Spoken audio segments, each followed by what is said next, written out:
Je vous invite à passer un moment dans la présence de Jésus. Reste paisible dans la lumière de ma présence alors que je te communique mon amour.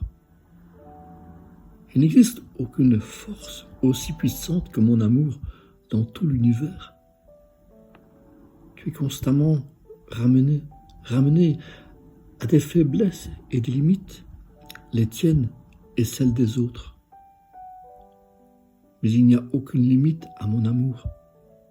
Il remplit l'espace, le temps, l'éternité.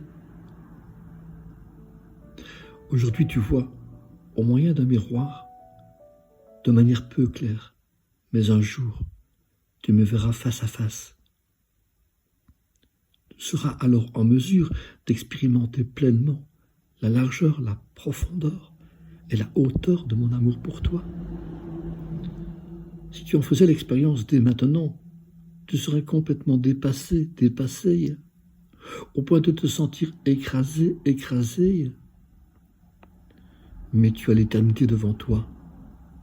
Elle t'est absolument garantie, durant laquelle tu pourras jouir de ma présence dans une allégresse sans fin. Pour un temps présent, la certitude de ma présence aimante suffit à te faire traverser cette journée.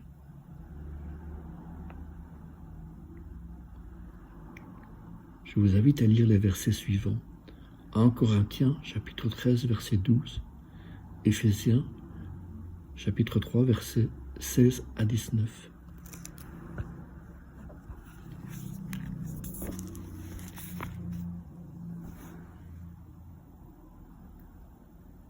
Aujourd'hui, nous voyons au moyen d'un miroir, d'une manière obscure, mais alors nous verrons face à face.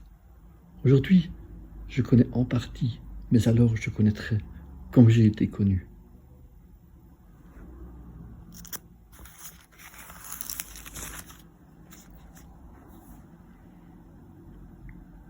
Afin qu'il vous donne, selon la richesse de sa gloire, d'être puissamment fortifié par son esprit dans l'homme intérieur, en sorte que Christ habite dans vos cœurs par la foi, afin qu'étant enraciné et fondé dans l'amour, vous puissiez comprendre avec tous les saints quelle est la largeur, la longueur, la profondeur et la hauteur, et connaître l'amour de Christ qui surpasse toute connaissance, en sorte que vous soyez remplis jusqu'à toute la plénitude de Dieu.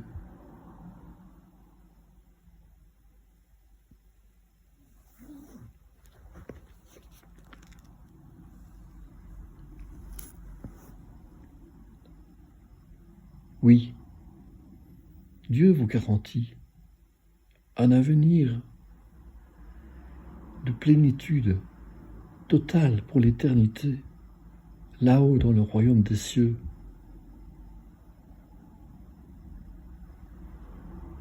Cependant, avez-vous déjà accepté Jésus-Christ comme Seigneur et Sauveur?